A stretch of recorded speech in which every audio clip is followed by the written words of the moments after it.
Bismillahirrahmanirrahim. Subhanakallahumma Rabbana la ilma lana illa ma 'allamtana innaka antal alimul hakim wa tub 'alaina innaka antat tawwabur rahim wa taqabbal minna innaka antas sami'ul alim wa 'allimna min ladunka ilman nafi'a ya dzal jalali wal ikram. Allahumma iftah lana hikmataka wanshur 'alaina rahmataka ya dzal jalali wal ikram. Rabbi shrah li sadri wa yassir li amri wahlul 'uqdatam min lisani yafqahu qawli birahmatika ya arhamar rahimin.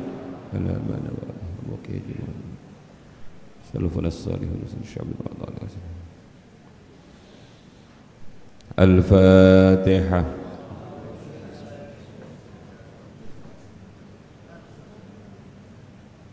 Siratal ladzina an'amta 'alaihim.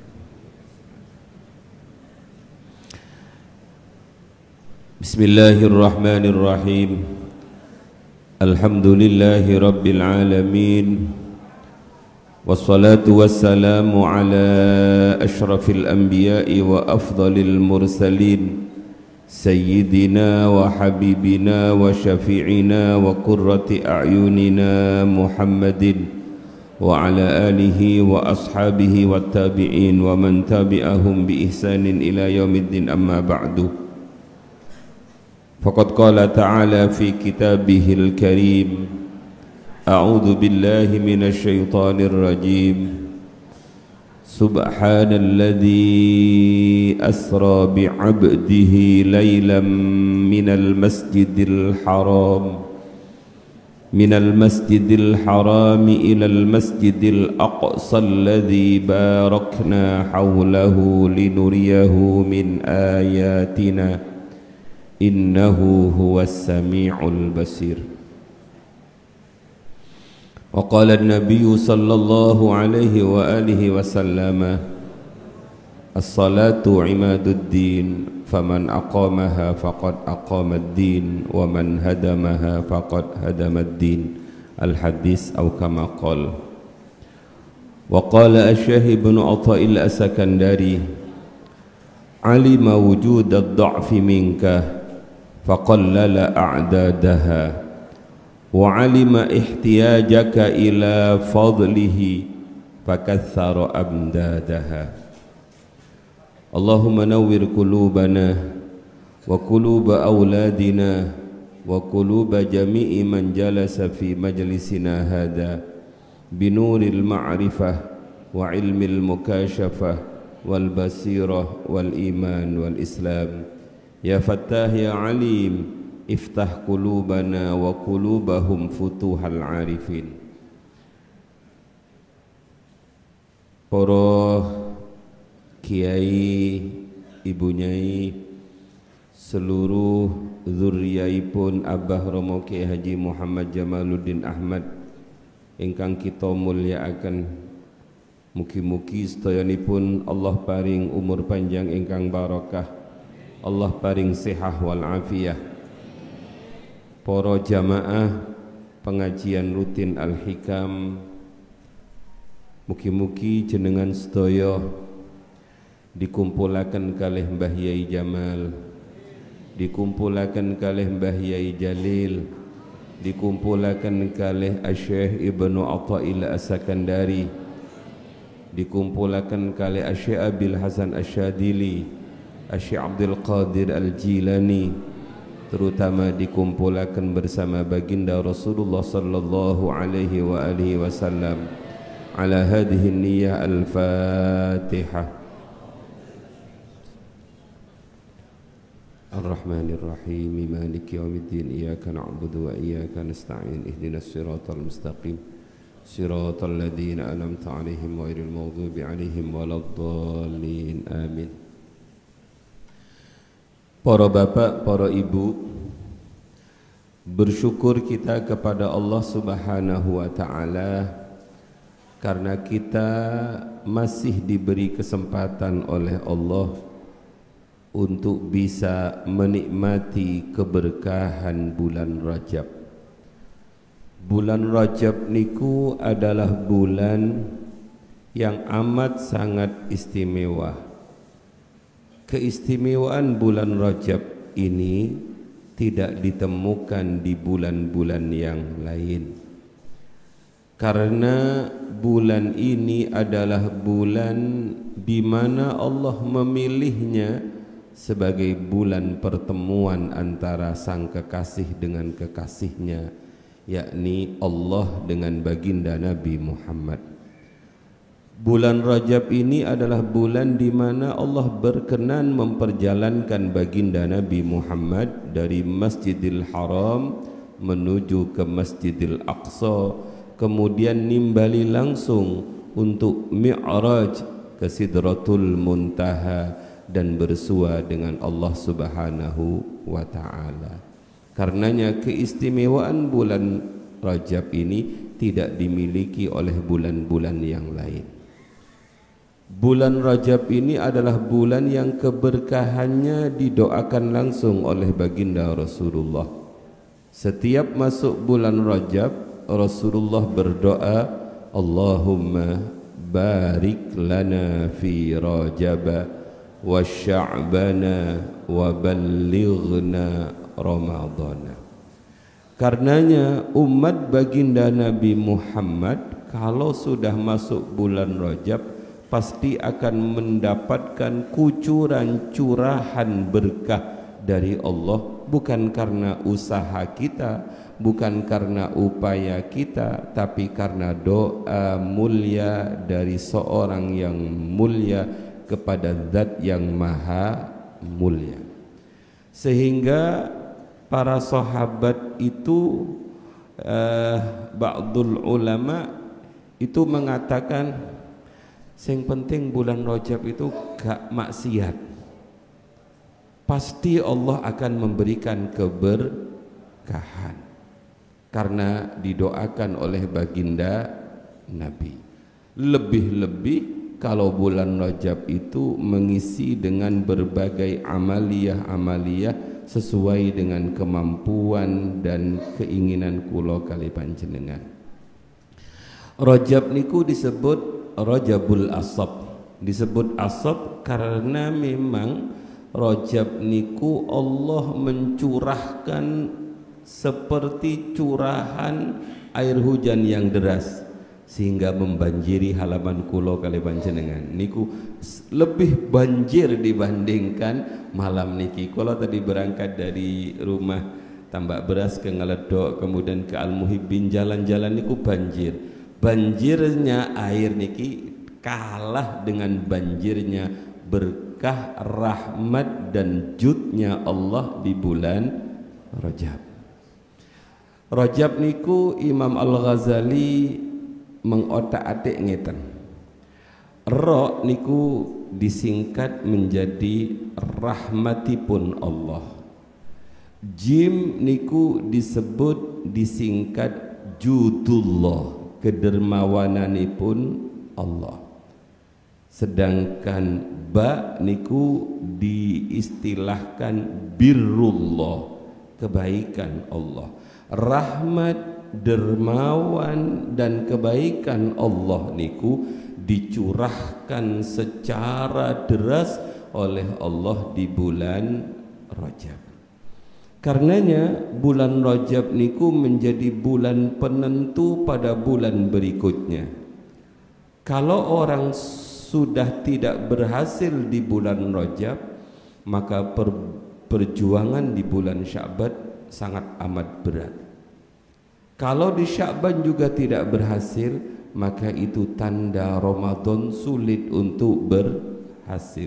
Inilah rahasianya kenapa Rajab, Sya'ban, Ramadan itu digandeng oleh baginda Rasul dengan doa Allahumma barik lana fi Rajab wa barik lana fi Sya'bana kemudian waballighna ramadhana. Amin Allahumma amin. Kula 2 hari yang lalu sowan ke makomipun abah ibu bersama keluarga di Madura. Malamipun kula pingin silaturahim sowan ke gurunya ibu kula di lereng gunung jauh sekali dari rumah kula. Perjalanannya berat karena memang medannya berat. Begitu sampai di rumah beliau, cucu dari gurunya ibu kula niku, beliau sedang mempersiapkan perayaan Rajabiyah kados kita mempersiapkan Rajabiyah besok malam Jumat. Karena masih belum Rajabiyah, alhamdulillah kula saged ngobrol kuatah didhawuhi kathah oleh beliau. Salah satu dawuh yang masih terngiang-ngiang di telinga kula maturipun ngeten. Saya ndak berani meninggalkan peringatan Rajabiyah. Karena peringatan Rajabiyah ini adalah peninggalan leluhur kami. Awalnya dulu peringatan Rajabiyah di Madura dan di daerah-daerah yang lain niku sangat amat sederhana bapak-bapak. Gak butuh terop, gak butuh belabak, gak butuh videotron, buatan butuh riyen. Cukup berkumpul misalnya di musola-musola kecil 10 orang, 15 orang, 20 orang. Kemudian ada seorang ustadz yang membaca kitab Isra wal Mi'raj, kitab Dardir dibaca halaman demi halaman. Tahun berikutnya bertambah pesertanya, tahun berikutnya bertambah pesertanya.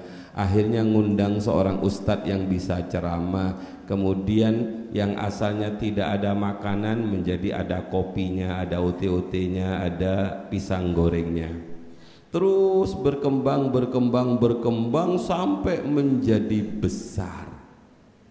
Nikulah sejarah peringatan Rajabiyah, dan rata-rata para ulama-ulama dahulu niku remen ngawontenaken peringatan Rajabiyah. Asal tidak hilang esensi dari peringatan Rajabiyah itu, bahwa yang diinginkan dari peringatan Rajabiyah itu adalah kita mempersiapkan diri untuk masuk bulan Rajab, kita mempersiapkan diri secara keilmuan, secara hati, secara pikiran untuk memasuki Rajab, Sya'ban dan Ramadan. Maka diundanglah penceramah besok niku saking Malang, Habib Jamal. Kemudian diundang malih saking Brebes. Niku semuanya agar memberikan nopo nggih ilmu kepada kita agar kita benar dalam menghadapi Rajab, agar kita bisa mempersiapkan diri betul secara baik untuk menghadapi Rajab yang penuh dengan keberkahan. Para rawuh ingkang sanget kula mulyakaken, ingkang nomor kalih, peringatan Rajabiyah itu pasti tidak akan terlepas dari kisah Isra wal Mi'raj. Dan kisah Isra wal Mi'raj ini adalah kisah yang luar biasa ajibnya, yang luar biasa hebatnya. Akal telanjang kita tidak akan bisa menerima apa yang terjadi pada Rajabiyah ini, karena saking beratnya kalau mikir Rajabiyah. Bagaimana baginda Nabi berjalan dari Masjidil Haram kemudian ke Masjidil Aqsa, bagaimana dari Masjidil Aqsa kemudian naik ke tempat di mana di situ tidak ada yang bisa naik. Akal kayaknya sulit. Karena hebatnya kejadian ini, mukjizat ini, Allah mengawali menceritakan ini dengan dawuh subhanalladzi, bukan subhanallah, tapi subhanalladzi, maha suci dia. Dianya siapa? Asra, yang jalankan. Nabi tidak berjalan atas kehendaknya sendiri, tapi Nabi diperjalankan. Kalau berjalan atas kehendak sendiri mungkin tidak akan mampu, tapi kalau diperjalankan oleh Zat yang Maha Mampu, maka yang sulit bisa menjadi mudah. Kata sekolah kali panjenengan hadir ke tempat ini bukan karena berjalan dengan sendirinya, tapi diperjalankan dari rumah menuju ke majlis niki. Imamuna Al-Ghazali itu pernah dawuh ngeten dalam kitab Ihya niku. Tanda orang yang dicintai oleh Allah di bulan Rajab, dia dimudahkan untuk melakukan ketaatan-ketaatan di bulan Rajab dan di bulan yang mulia-mulia. Tanda orang dibenci oleh Allah, maka orang itu dimudahkan untuk melakukan kemaksiatan-kemaksiatan di bulan yang mulia. Mudah-mudahan panjenengan kita sedaya anak-anak kita menjadi orang-orang yang tanda-tandanya adalah orang yang dimuliakan oleh Allah. Besok kita tidak akan terasa berat berangkat dari rumah untuk mengikuti haul dan rajabiyah. Hadirin ingkang sangat kula muliakan, kemudian kata bi'abdihi itu dalam bahasa Al-Hikam adalah status tertinggi dari seorang manusia. Karenanya tujuan dari seluruh ibadah yang kita lakukan itu kalau sudah pada puncaknya adalah as-sidqu fil ubudiyah.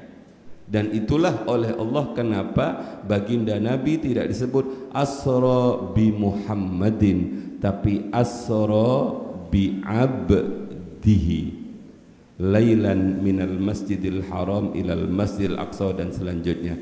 Bapak-bapak, ibu-ibu, kula tidak akan memperpanjang pembahasan niki karena makin jadi pembahasan tafsir. Tapi yang paling harus kita ingat adalah oleh-oleh ketika Nabi sowan, yaitu sholat. Ini artinya ibadah sholat itu ibadah yang paling istimewa, mengalahkan ibadah-ibadah yang lain. Karena nerima perintah sholat itu tidak di bumi. Kalau yang lain perintah haji, perintah puasa, perintah menikah, perintah sedekah, itu Allah lewat malaikat Jibril kepada Nabi Muhammad dan itu diterimanya di bumi. Tapi khusus untuk sholat itu tempatnya khusus, waktunya khusus dan tidak ada perantara. Itulah kenapa sholat niku menjadi hal yang amat sangat luar biasa dan menentukan mulia tidaknya seseorang. Asy-Syaikh Ibnu Athaillah As-Sakandari dalam kitab Al-Hikam niku kalau tidak salah ada sekitar 6 hikmah yang berbicara tentang sholat. Tapi semuanya tidak berbicara tentang bagaimana cara-caranya sholat.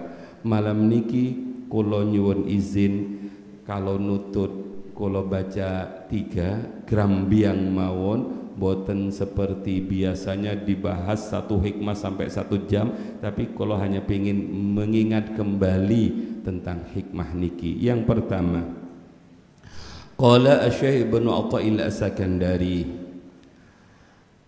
alima wujud ad-dha'fi minka faqallala a'dadaha wa alima ihtiyajaka ila fadlihi fakaththara amdadaha.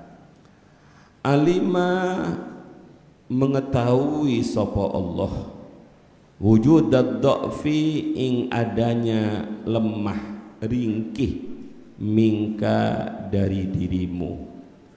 Faqallala mongko mensedikitkan sapa Allah a'dadaha ing hitungani salat.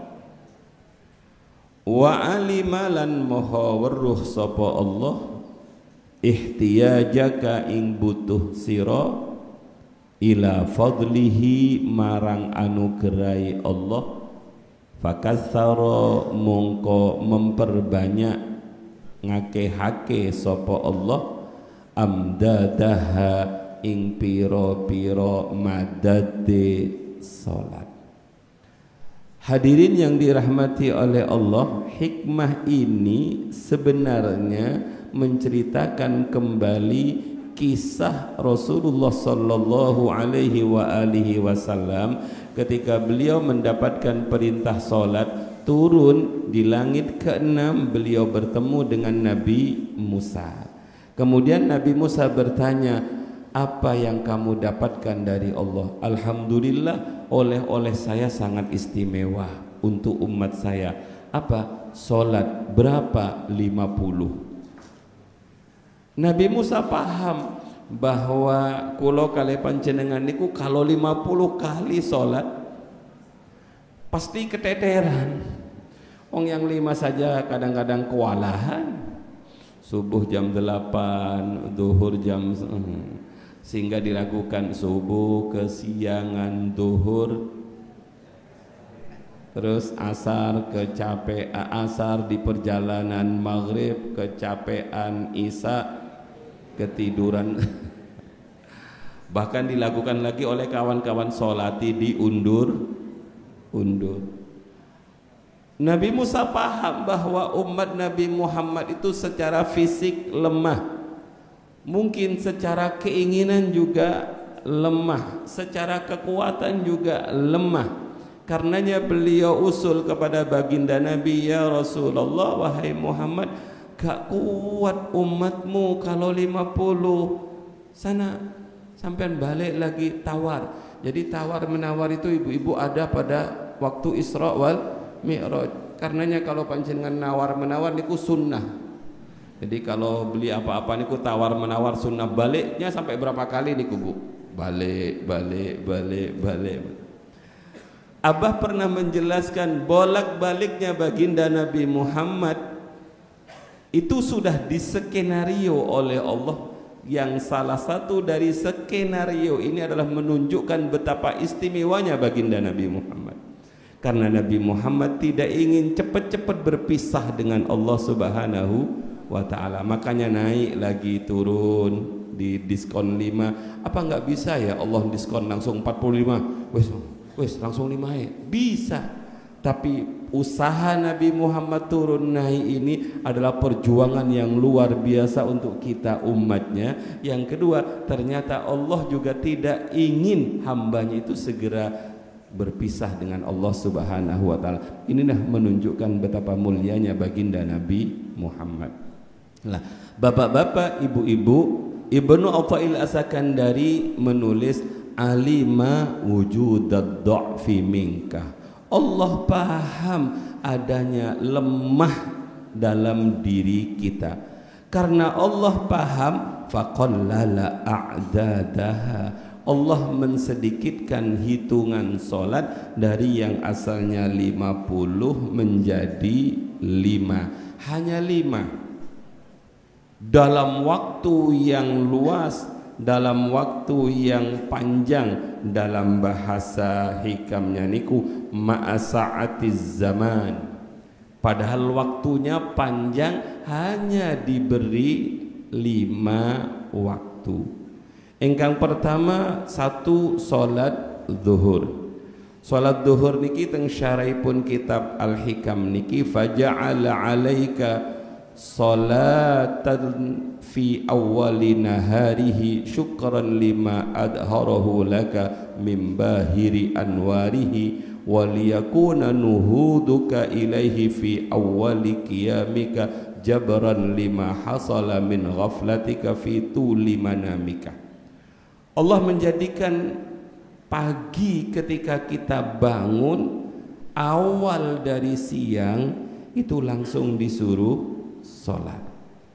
Kenging nopo? Sebagai bentuk syukron, rasa syukur, pengungkapan syukur kepada Allah Subhanahu wa ta'ala, karena Allah telah menghidupkan kita setelah semalam suntuk kita mati.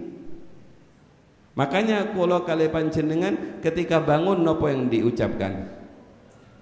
Alhamdulillahilladzi, mas alhamdulillahilladzi ahyana ba'da ma amatana. Terima kasih ya Allah yang telah menghidupkan saya setelah semalam suntuk kami dimatikan. Karenanya tidur niku disebut syaqaiqul maut atau syakikul maut, saudara kandungnya mati. Makanya bisa saja orang tidur itu bablas gak bangun. Lah urusan dia bangun itu adalah ahyana, dibangunkan oleh Allah ba'dama amatana, setelah semalam suntuk dimatikan oleh Allah. Yang kedua sebagai bentuk syukur, karena semalam suntuk kita lupa pada Allah, kita tidak ingat Allah, kita tidak berzikir kepada Allah, maka sholat subuh dijadikan awal dari hari kita sebagai penutup semalam suntuk. Kita mengisi malam dengan ghaflah, lalai, tidak berzikir kepada Allah. Yang ketiga, fungsi sholat subuh itu adalah sebagai bentuk pasrah kepada Allah, memohon kepada Allah agar selama sehari yang akan dilakukan itu betul-betul dalam bimbingan dan perlindungan Allah Subhanahu wa ta'ala. Yang terakhir niku yang paling indah lagi adalah sholat subuh niku disebut dengan wa qur'anal fajr inna qur'anal fajri kana mashhuda.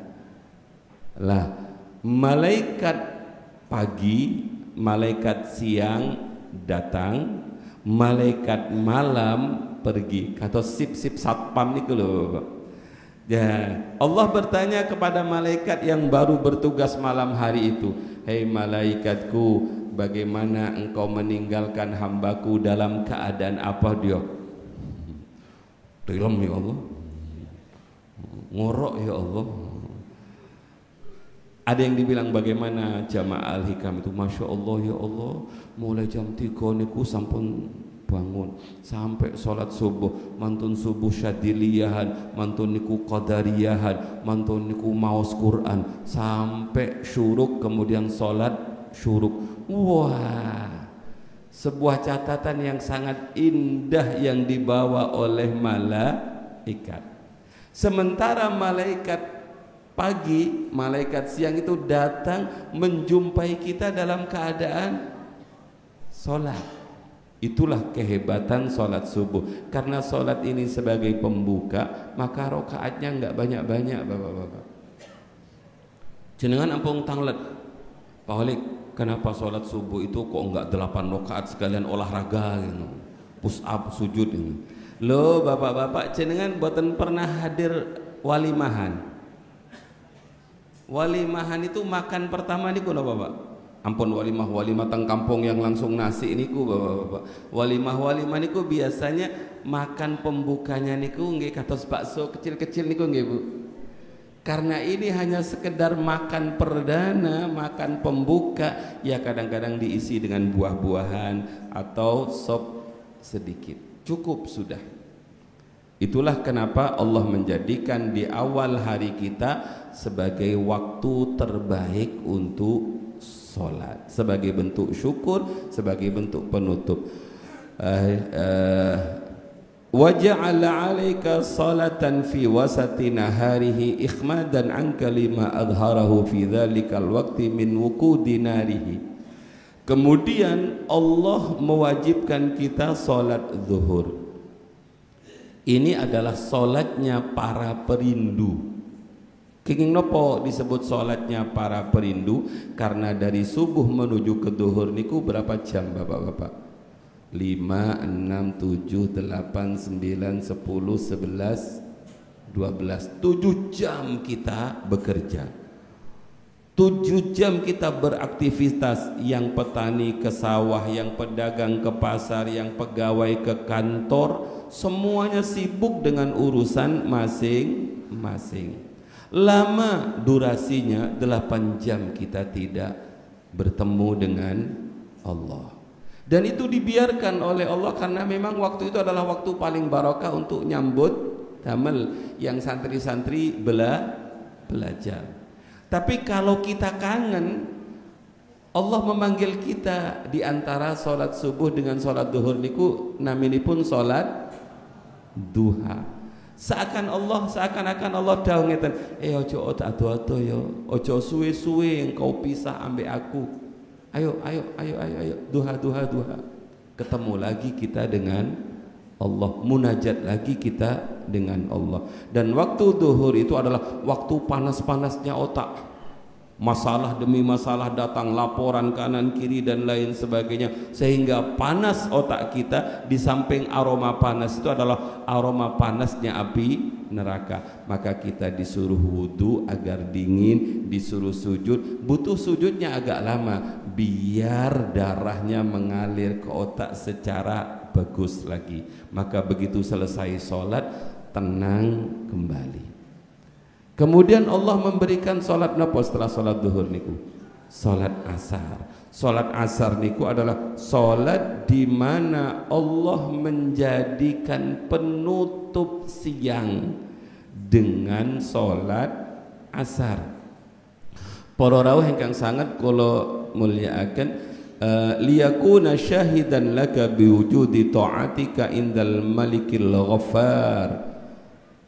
Jadi sama, malaikat yang siang itu akan naik ke atas. Kemudian Allah tanya kepada malaikat itu, hei malaikatku, seperti apa engkau tinggalkan hambaku? Anu ya Allah, hamba panjenengan sedang nunggu matahari tenggelam. Yang di pantai-pantai ini kalau bapak-bapak ada yang sedang nopo niku istilahnya sunset. Anu ya Allah, hamba panjenengan sedang di pinggir pantai megang foto-fotoan di matahari yang mau tenggelam. Kak sholat boten. Naudzubillah. Terus ditangleti, ya apa jamaah Mbah Yai Jamal? Masya Allah ya Allah, sholat wiritan mau waqiah. Saya napa boten? Kita tutup hari dengan kebaikan, dengan sholat. Kemudian kita awali awal malam dengan sholat maghrib. Kemudian kita setelah sholat maghrib sholat isya, di mana sholat isya ini adalah sholat perpisahan, karena setelah sholat isya ini kita akan mati selama berapa jam niku bapak-bapak. Makanya begitu selesai sholat isya kita wudhu dalam keadaan suci, bismikallahumma ahya wa bismika amud, dengan menyebut namamu ya Allah kalau tak tidur. Engkaulah yang menghidupkan, engkaulah yang mematikanlah. Selama tidur kita lalai lagi dari Allah, kita tidak ingat lagi kepada Allah, kita sudah tidak zikir lagi kepada Allah. Maka kemudian untuk orang-orang yang khusus, karena isya menjelang ke subuh niku waktunya amat sangat panjang, bagi para perindu itu dipanggil oleh Allah, hehehe wa minal laili fatahajjad bihi nafilatan laka asa ayyab'atsaka rabbuka maqamam mahmuda. Itulah keindahan sholat. Waktu kita panjang, sementara yang diminta oleh Allah hanya sedikit. Berbeda dengan awalnya, waktu kita tidak panjang, hanya 24 jam, yang diminta oleh Allah 50. Allah paham bahwa kita ini adalah orang yang lemah, maka Allah mensedikitkan hitungan sholat dari 50 menjadi 5. Hadirin ingkang sangat kula mulyakaken, wahina qallala a'dadaha lima alima ihtiyajaka ila minnatihi kathara amdadaha wa ilaihi asyara biqaulihi wa alima ihtiyajaka ila fadlihi fakathara amdadaha. Allah paham bahwa kita ini umat Nabi Muhammad sangat amat butuh pada fadlnya Allah.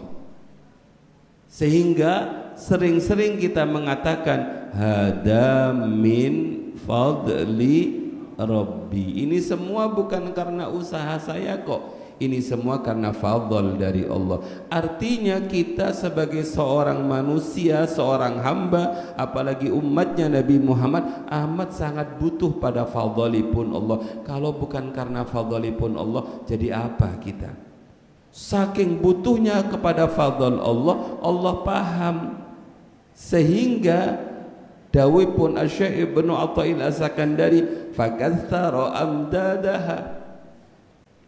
Allah perbanyak madad, keistimewaan fadl dari salat yang sedikit tadi. Hitungannya disedikitkan, madadnya diperbanyak. 5 waktu tapi pahalanya sama seperti 50 waktu. Madad niku dalam bahasa syarah kitab niki al muradu bil amdad al jaza alladhi rattaba 'alaiha faj'ala kulla salatin bi asyrin fahiya khamsun wa hiya khamsuna. 5 dalam hitungan tapi 5 dalam 50 dalam pahala. Itu karena kemurahan dari Allah Subhanahu wa ta'ala. Itu kalau dikerjakan sendirian bapak-bapak, ada rotab, ada tartib, ada derajat-derajat orang yang sholat. Kalau dikerjakan sendiri satu, tapi kalau dikerjakan berjamaah, pripun niku pujiannya para dulur derajate 17, derajatnya 27. Niku derajat yang pertama Allah memberikan 27 kalau kita lakukan dalam berjamaah. Madad itu akan ditambahi oleh Allah berdasarkan perbedaan khusyuk dan khuduknya. Semakin khusyuk semakin banyak madadnya, semakin khudu semakin banyak madadnya, apalagi dilakukan dalam keadaan ghibah. Ghibah itu hilang dirinya. Makanya Mbah Jamal kan mengatakan as-salatu ma'al ghaflah, as-salatu ma'al yaqdha, as-salatu ma'al hudur, as-salatu ma'al ghibah. Tingkatan-tingkatan ini membedakan juga derajat di hadapan Allah.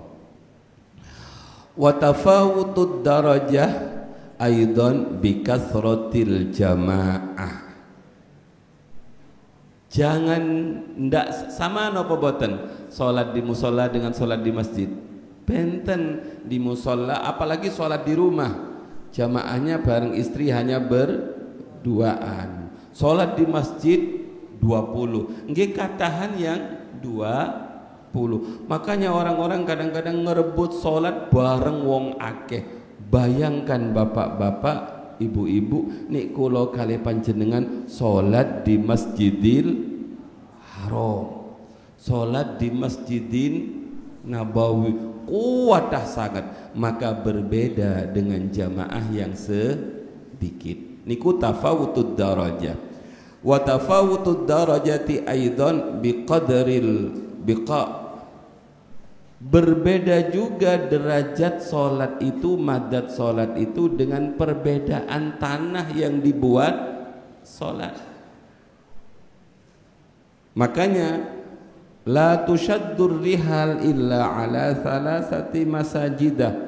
Janganlah kamu punya destinasi keinginan untuk tamasya, bepergian kecuali kepada 3 masjid: Masjidil Haram, Masjidi Hada, wa Masjidil Aqsa. Karena masjid ini biqa'nya, tanahnya, derajatnya lebih tinggi dibandingkan derajat tanah-tanah yang lain. Salat di Masjidil Haram pinten Pak? 100.000. Salat di Masjidin Nabawi 1000. Salat di Masjidil Aqsa 500. Salat di Masjid Akbar nggih 1. Masjid pundi mawon gantenge apa boten gantenge masjid sami, kecuali 3 masjid ini. Ada satu masjid lagi yang istimewa dalam Islam yang disebut dengan masjidnya Kanjeng Nabi. Ketika Kanjeng Nabi napa niku hijrah ke Madinah. Para rawuh kula terusaken sekedhik. Wa tafawutu aidan biqadri rutbatil imam. Yang menentukan madad itu tambah banyak adalah imamnya. Makanya ampun rebutan jadi imam bapak-bapak, harus tahu diri. Inilah kenapa orang-orang NU itu kalau mau sholat itu saling dorong-dorongan. Bukan karena nggak berani ngimami, tapi karena dia merasa dirinya itu lebih hina dibandingkan yang satunya. Beda dengan yang sebelah. Yang sebelah itu langsung kakinya Allahu Akbar, langsung Alhamdulillahi Rabbil Alamin, bismillahnya enggak dibaca. Tapi kalau orang-orang NU niku mau sholat niku dorong-dorongan, sampean. Niki wonten dalile bapak-bapak. Karena semakin mulia imamnya, semakin bersih hati imamnya, semakin alim imamnya, semakin zuhud imamnya, maka akan semakin besar pahala yang didapatkan oleh makmumnya. Makanya tawaduk kiai-kiai kita jenengan mawon langkung alim, langkung sae, langkung fasih dan lain sebagainya. Hadirin ingkang sangat kula mulyakaken, faqad jaa fil azari man shalla khalfa maghfur ghafarallahu lahu. Siapapun orang yang sholat di belakangnya orang yang diampuni dosanya, maka yang di belakang itu juga ikut diampuni dosanya. Niki namanya madad. Jadi sholatnya sedikit tapi madadnya banyaknya luar biasa. Dalam syarah yang lain yang disebut madad niku adalah al-asrar wal ulum wal ma'arif allati taridu ala qalbil musalli. Allah memberikan madad bagi orang yang sholat itu dengan jalan Allah memasukkan ke dalam hati orang yang sholat itu asrar, sirri-sirri, al-ulum, ilmu-ilmu yang kemudian disebut dengan ilmu yang didapat tanpa belajar, naminipun ilmu laduni, wal ma'arif, kemakrifatan, itu masuk ke dalam hati seorang yang sedang sholat. Inilah yang disebut sekalipun hitungannya sedikit, tapi Allah tahu bahwa kita butuh kepada fadl Allah, maka fadlnya amat sangat luar biasa. Sekarang sak mantuni kula kali panjenengan matur ngeten niki, dawuh kados ngeten yang disampaikan Syekh Ibnu Athail As-Sakandari, kira-kira salat niku terpaksa karena perintah apa karena kita butuh? Butuh banget kita dengan salat. Dalam syarah yang lain, tidak akan orang itu gagal gara-gara waktunya terambil untuk sholat. Gagal dalam karir, gagal dalam perdagangan, gagal dalam bisnis. Seakan-akan Allah dawuh kepada kita, jangan jauh-jauh ya dari saya, jangan lama-lama ya pisah dengan saya, karena saya yang memberi kamu umur, karena saya yang memberi kamu fadl, karena saya yang memberi kamu kesehatan, karena saya yang ngatur rezeki kamu, karena saya yang ngatur rezeki kamu, karena saya yang memberikan ilmu kepada kamu, karena saya yang memberikan makrifat kepada kamu. Cukup kamu 5 kali, tapi serius ya ketemu dengan saya. Inilah seakan-akan kita berkata sekarang, ya Allah, betapa Allah menginginkan kita menjadi hambanya yang sukses di dunia. Betapa madad-madad dari Allah itu luar biasa banyaknya yang Allah sediakan kepada kita lewat solat yang kita lakukan. Mugi-mugi diparingi khusyuk, diparingi khudu', diparingi istiqomah, solat tepat pada waktunya. Niku yang pertama yang kula baca gerambangan mayon. Ingkang nomor kali, qala Asy-Syaikh Ibnu Athail As-Sakandari tentang solat juga yang diwajibkan pada bulan Rajab. Madad dari solat, keistimewaan dari solat, hikmah dari solat yang akan diberikan kepada Allah kepada kita selanjutnya adalah as-salatu tuhratun lil qulub min adnasid dunub wastiftahun libabil ghuyub.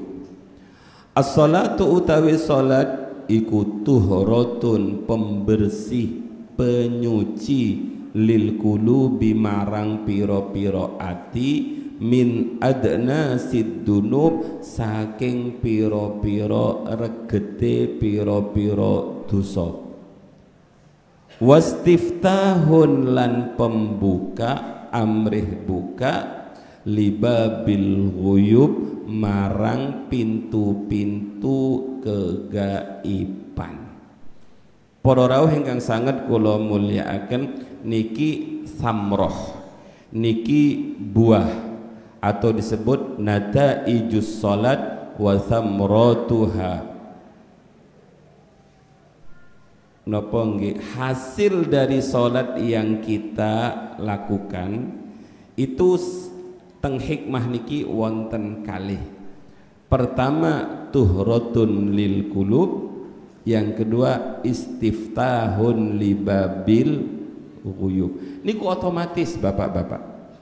Pertama, salat yang kita lakukan seperti tadi niku dipenuhi syarat rukunnya, dilakukan, diusahakan dengan sehusyuk mungkin, berjamaah dengan imam yang memenuhi syarat kayak tadi niku. Kalau sholat niku sudah dilakukan secara sempurna, syarat, rukun, sunnah, adabnya dilakukan dengan sempurna, yang kemudian disebut ini adalah sebagai iqamatus sholat, bukan mutlakus sholat, maka sholat yang seperti itu akan ada samroh, akan ada buah yang kita petik dari sholat kita. Yang pertama yang ditulis oleh Asy-Syaikh Ibnu Athail adalah tuhratun lil qulub min adnasid dunub, sebagai pembersih terhadap hati dari kotoran-kotoran dosa. Jadi bapak-bapak, ibu-ibu, yang menjadikan hati ini kotor adalah dosa. Sedikit demi sedikit kalau dosa niku tidak disolati, maka akan menutup cahaya hati. Karena hati niku ibarat cermin, sebagai niku kaifa yashraqu qalbun wa suwarul aqwan muntabi'atun fi mir'atihi. Hati niku disebut cermin, cermin yang ditaruh di tengah halaman kita, maka debu demi debu akan menempel kepada cermin itu. Kalau kita tidak rajin membersihkan kaca cermin kita, maka lambat laun cermin itu akan teyeng, akan kotor, dan sudah tidak menimbulkan cahaya lagi. Lah bapak-bapak, ibu-ibu, adnasid dunub niku lewat macem-macem. Ada dosa niku dosa lewat mata. Saat kula kali panjenengan ningali tiang sugih, apa yang gemuruh dalam hati niku? Paling Gunung Kawi. Iku korupsi 300 triliun itu. Ngotot. Apa sih hubungan kita dengan Harvey Muiz ini? Gak ada hubungannya apa-apa. Tapi terus dibaca. Bojone ayu. Kotor lagi. Tetangga beli mobil, kelihatan mobilnya tetangga lebih bagus, pun boten usah diterusakan. Ningali orang yang ada di atas kita di nggih ngoten, kemerungsung. Terus ningali orang jenengan naik mobil, ningali tiang di pinggir jalan, kemudian dicet semua ngoten niku, komentar lagi. Opo karepe iku? Gak ngekei duit, komentar. Kemudian jreng sehat wonge ngemis. Dosa malih. Dan seterusnya terus. Melihat orang ngemis kita juga ngerasani, melihat orang kaya juga ngerasani, ngelihat orang tampan kita ngerasani, ngelihat orang jelek kita menghina. Iku wong kok koyo ngono kedadeane. Dihina lagi. Di tengah umum lagi dihina. Ngelihat orang pinter, ngelihat orang gak boleh nanti viral loh. Artinya setiap hari kita itu menumpuk dosa demi dosa yang dihasilkan oleh panca indera kita. Maka bapak-bapak, bagaimana agar dosa niku bersih? Kalau dosa itu berhubungan dengan orang lain tidak bisa hilang kecuali meminta maaf. Tapi kalau dosa itu berhubung dengan Allah, maka caranya sholat. Maka seakan-akan Allah tidak menginginkan hamba Nabi Muhammad itu hatinya kotor dengan dosa. Karenanya ada terminal tempat mencuci. Dosa yang dilakukan setelah sholat subuh akan dihapus oleh Allah pada sholat zuhur, sehingga hatinya mencorong lagi. Kemudian mungkin setelah zuhur kena dosa lagi, dicuci lagi oleh Allah, tuhratun lil qulub pada sholat asar. Maka Allah menginginkan kita dalam kondisi bersih, dan itu otomatis kalau kita melakukan sholat dengan baik. Belum lagi bapak-bapak, ibu-ibu, dalam hati niki juga ada penyakit bawaan. Penyakit bawaan itu watabi'atuha talabul uluwi wal istighbari wat ta'azzuzi wal iftikhari. Bawaan hati kita sejak lahir niku pingin dimuliakan, pingin diagungkan, pingin dipuji, merasa lebih baik dibandingkan orang lain, takabur kita. Jadi rata-rata watak bawaan hati itu adalah takabur. Saya lebih pintar dibandingkan dia, saya lebih alim, saya lebih khusyuk, wiritanku lebih banyak dibandingkan dia. Itu rata-rata tabiat watak hati. Karenanya tabiat jelek diki akan dihancurkan oleh ketika kita sholat, kita mengangkat tangan kita sambil berkata Allahu Akbar. Napa artosipun Allahu Akbar? Yang besar hanya Allah. Karenanya begitu kita Allahu Akbar, rontok sifat takabur dalam diri kita. Kemudian ketika kita menaruh muka yang biasa pingin dimuliakan ini di tempat yang sangat hina, di tanah sujud kita merendahkan anggota tubuh yang mulia ini di tempat yang hina, sambil berkata subhana rabbiyal a'la wa bihamdi, maha suci engkau yang maha luhur dan segala pujian memang pantas untuk panjenengan, bukan untuk saya. Rontok bapak-bapak, hasud, iri, dengki, takabur, itu yang disebut dengan as-salatu tuhratun lil qulub. Salat ini akan menjadikan hati menjadi bersih min adnasid dunub. Bapak-bapak, ibu-ibu, berikutnya fa idza aradallahu ta'ala ay yarhamaha bil qurbi min janabihi wal wuqufi bi babihi alhamahus salat wa habbabaha ilaiha hatta idza tatahharat minad dhunub wa muhiyat anhal masawiya wal uyub qarabat min hadratil habib. Kalau Allah menghendaki seseorang itu mendekat kepada Allah, kalau Allah menghendaki orang itu disayangi oleh Allah untuk mendekat ke hadirat Allah, maka caranya pertama kali yang Allah lakukan ke orang tersebut, alhamaha as-salat. Allah memberi ilham kepada hati orang tersebut untuk ndang-ndang salat, membersihkan zahir dengan wudu, membersihkan batin dengan salat, karena kita akan maju ke hadirat Allah Subhanahu wa ta'ala. Cirinya kalau orang itu dicintai oleh Allah